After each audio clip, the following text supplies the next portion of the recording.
Hi. As fundraisers, we are very aware that fundraising campaigns can be very costly.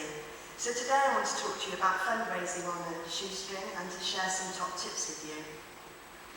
In 2007, I became aware of a new charity. It was called the Little Princess Trust, and being a bit of a pink princess myself, I decided to go along to their AGM to find out more. The charity gives real hair wigs to children who lose their own hair, and I wondered what I would do if my own children lost their hair.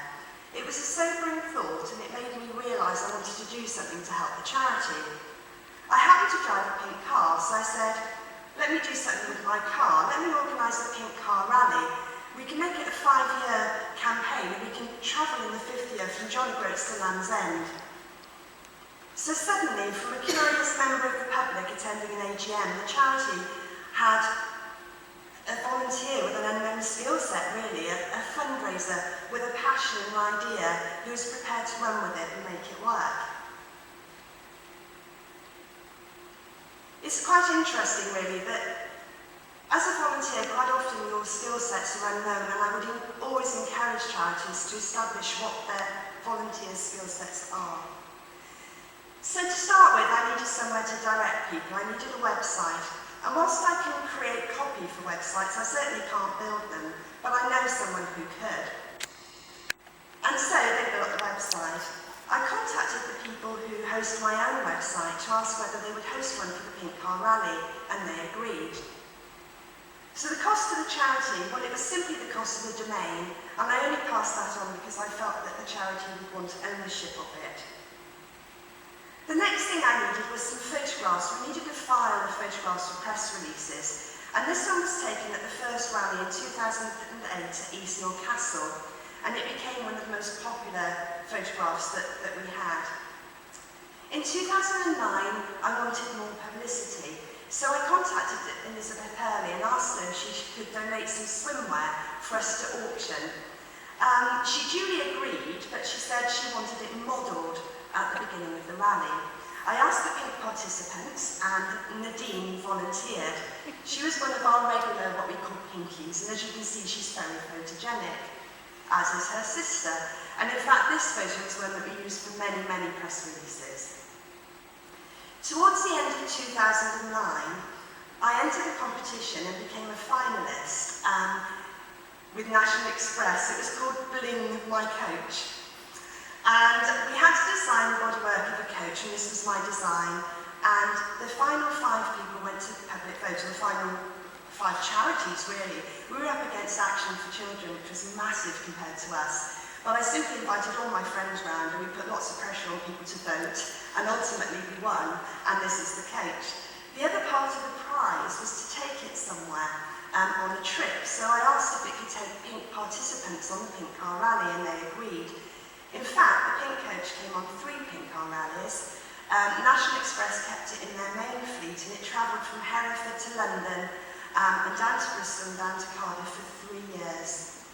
So the cost of advertising on a National Express coach for the charity for 3 years, 0. We still didn't get the national press coverage that we wanted, and I was told that I needed a celebrity. So I contacted Nathan Sykes of The Wanted and asked him if he would sit in my car for a photo. He did, we tweeted it, and it trended, and it still didn't get in the national press.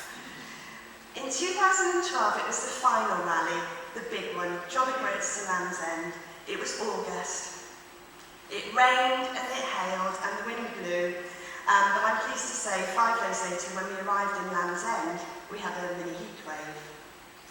Wanting to raise more money for the charity in 2012, made me approach Lee Stafford, the celebrity hairdresser, to see if he had anything he could donate. And Lee kindly offered a couture cut by himself. So I created a very special pink raffle, and that was our first prize. And Lee also sat in my car for a photo. In Gloucester, where I'm from, Gloucester's renowned for its rugby. And I thought it would be a really good idea to have one of the rugby players in my car for a publicity photo. So I invited Olivia Azam to sit in it. I'd quite forgotten how small my car was and how large rugby players are. Suffice to say, we squeezed him in more easily than we hauled him out afterwards. Sometimes your plans need to change, and ours did, and this is the reason why. I had a message from Nadine saying that she couldn't join us on the final rally. I thought it was because she was expecting a baby, but she said, "No, Sally, they found a lump in my neck and I have Hodgkin's lymphoma." We were all devastated. Her sister decided that she'd represent them both and come on the rally with a friend and meet us at one of the stops in a lovely pink car. She was travelling down to meet us at Webster Witchbold on the M1 when an out-of-control car hit her car. It went into a lorry, it sort of catapulted off and hit the central reservation. It ended up facing the wrong way in the fast lane of the M1 in the rush hour. The doors were impacted and the girls couldn't get out. Thankfully, nothing hit them. They were rescued by the emergency services with severe shock, whiplash, lacerations. The paramedics said their big pink wigs prevented their lacerations from being any worse, and the fact they were in the Yaris actually saved their lives, although the Yaris was, as you can see, written off. Nadine had a baby. It was delivered at 32 weeks. It was a boy. He was £6 1 ounce. He was an absolute miracle. Sadly, Nadine's chemotherapy had spread during, her cancer had spread during her pregnancy and she needed intensive chemotherapy. And I just felt I couldn't end the rallies there, not after such an awful year. So I contacted the girls and said, "Hey, should we have another one? And should I come to Nottinghamshire where you live?" And they said, "Oh yes, please, and we'll arrange everything here." So they liaised with Kingsmore Hospital, which is where Nadine was treated, and this is the reception that we received. And if you see the bride in the picture, the bride is called Lisa, and she's Nadine's, what she calls her chemo sister. They underwent chemotherapy together. Nadine's in the pink dress, and the little toddler is the miracle baby, Blake. In 2014, I felt I needed to do something different, and my idea was to orbit the orbital and drive around the M25, a road that I'd avoided all of my life. People told me I was mad and we would get stuck, but I saw that as an opportunity to actually get more publicity. In the event, we didn't get stuck, not for 1 minute, and we had the kudos of starting day 2 from Brands Hatch.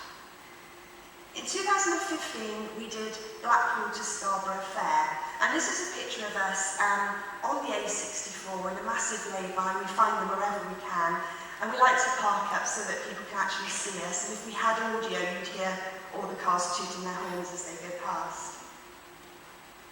We have a Facebook page, and we have Twitter, and we love hashtags. We try and come up with one each year to represent what we're doing. The Kiss Me Quick one caused me quite a bit of anxiety, but I have to say, thankfully, nobody took it as an order. Penultimately, I would just like to say that I mentioned it earlier, do find out what the skills of your volunteers are. I volunteered for different charities and I've stuffed envelopes and worked on mail shots and not gone back very quickly to do more voluntary work. If you can find the volunteer's passion, harness it and use it, and they're likely to be loyal to you.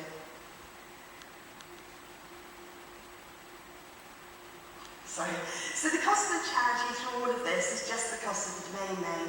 We've raised over £70,000 for the charity, and we haven't claimed any expenses at all.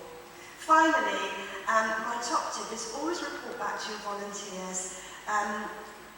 Just tell them how the initiatives have worked out and what success you've had so they can feel more involved. Don't leave them wondering, and in case you're wondering, Nadine, well, she fought a battle and she won because she fought for her son. She just wanted to be a mummy. Sadly, Lisa is not as fortunate, her chemo sister. She has non-Hodgkin's lymphoma, which is incurable. But it doesn't stop her volunteering. And in fact, this Saturday, Nadine and Lisa are doing a wing walk for the Lymphoma Association. And they have a Just Giving page. If you want to support them, they're called the Lymphoma Legends. And to be quite honest, I don't think they could have a more apt name. Thank you.